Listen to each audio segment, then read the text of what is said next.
Hello. My video on how plasma surface treatment works got a question. How would one DIY this for metal 3D printing?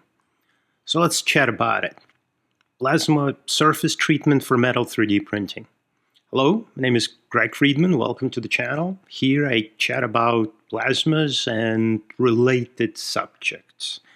I'm a plasma expert, PhD in bioengineering, and I've been doing this for a couple of decades.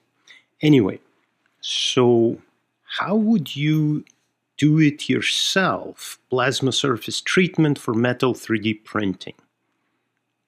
You wouldn't. I can't think of a way where plasma could be helpful. Let's talk about it. So you have, for metal 3D printing, you traditionally have powder that is sintered with a laser. Another layer of powder, more laser. Either that, or you take a metal wire and treat it like an FDM printer. Heat up the wire and melt it with a welder or basically hot wire deposition. Know of any other 3D printing metal 3D printer methods? Let me know in the comment section, please. But those are the two that I see most commonly. So powder and metal wire. Plasma could help you clean the powder from any kind of oils. But this powder is really, really tiny. Plasma charges the surface. So you have powder with oxide layer in the surface.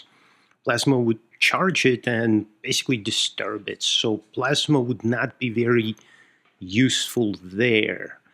Plasma could remove oxide, like hydrogen plasma could remove oxide layer from metal, making it easier to melt, easier to bond, having cleaner bond. You'd have to work in kind of nitrogen or argon atmosphere to make sure no further oxidation occurs while you're printing. That sounds kind of expensive, and it's powder prep. It's not really using plasma during the process. Adhesion between the layers, plasma could do that for plastic printing, though they don't really have that many issues with adhesion, and plasma probably would do little good. Maybe there is some kind of edge applications of that. With metal 3D printing, I honestly can't think of anything that plasma can really do. Now, you could possibly replace laser in laser sintering with plasma microsparks, but these microsparks, they will create shock waves, possibly pushing the powder away. So you would have to tune microsparks to the powder. I mean, a lot of challenges there, and laser sintering seems to be working kind of well. So I don't know what you could do there. And let's come back to the thing that I'm thinking about inside of your question. It's the do-it-yourself part. I don't know. The do-it-yourself, so you'd have to rely on things you could buy from Amazon, for example. You could buy these 100 kilovolt spark transformers, or you could buy dielectric barrier discharge power supplies and rig something up.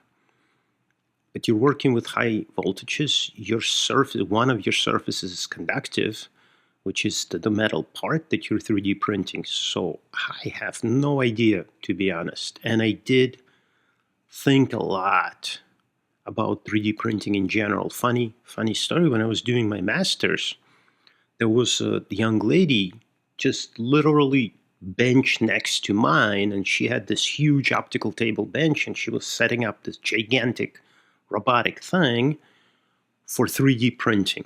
So her PhD was studying different polymer combinations and different things that you could 3D print. So this is, I've been near 3D printing for basically my entire career. And of course, we talk over beers with other grad students or with other faculty or at conferences, and the topic of 3D printing comes up. There's lots of conversations about different plasma jets, mostly for plastics printing.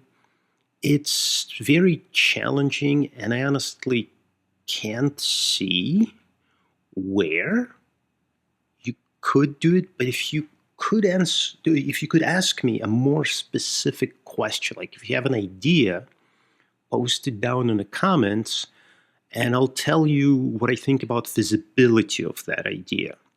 Like, can you use 97% nitrogen, 3% hydrogen plasma jet to remove oxide layer from the hot wire as you're extruding it? Yeah, you totally could. But at that point, the metal is already molten, so why would you? But it would cool the metal a bit. I don't know. It could be. Ask your question. I would love to chat further on the topic of 3D printing in general and metal 3D printing specifically. Very curious if there is something you know that I don't. Anyway, love answering these questions. Please post more of them. Happy to chat about these topics. Peace. I'll see you in the next one.